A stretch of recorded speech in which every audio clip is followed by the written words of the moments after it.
This is fabulous. When I first came to China in 1978, we went to the Summer Palace and we walked the long corridor in the Summer Palace in 1978. China was very much like the picture we had in the West of Mao China. It was very, very poor. It was very grey, dusty, and everyone was very similar. There were no private cars. There were many, many bicycles and many buses. No Coca-Cola advertising. It was very, very, very different from today. The average income in China is today 20 times higher than when I came the first time. So everything is different. It's totally different. It has moved from being a poor, backward society to being a modern society where there is a large middle class who is very well off, and there are still a few poor, but the industrialization and the reorganization of China has been absolutely total. And as head of the OECD said in the meeting today, this has been phenomenal, the change that has occurred. What Deng did was, of course, to be brave enough to start a practice-based experiment. He basically said that we should learn from practice and then try.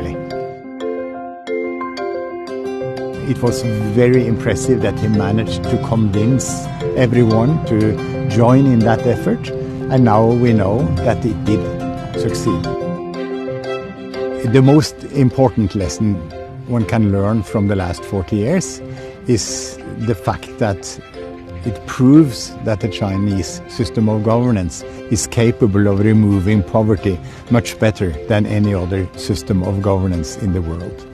That socialism with Chinese characteristics has actually lifted 700 million people from poverty to a higher income. And that's very important lesson. And that's one of the reasons why I think it is so important to stress the fact that China did actually lift a lot of people out of poverty over the last several decades. It was not done by other systems of governance.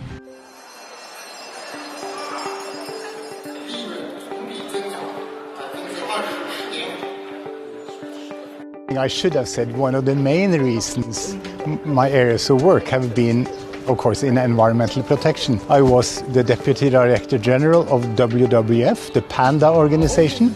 So, of course, the Wolling Panda repair or rescue operation is among the things I was responsible for in the 1990s. So I've also been to those parts of the country which are, of course, wonderfully beautiful.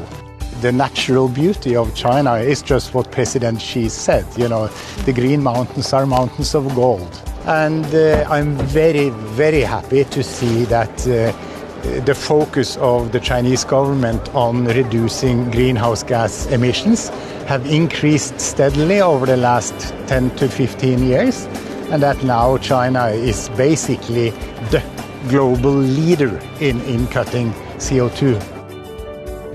This century will be the century of China. The last century was the century of the United States.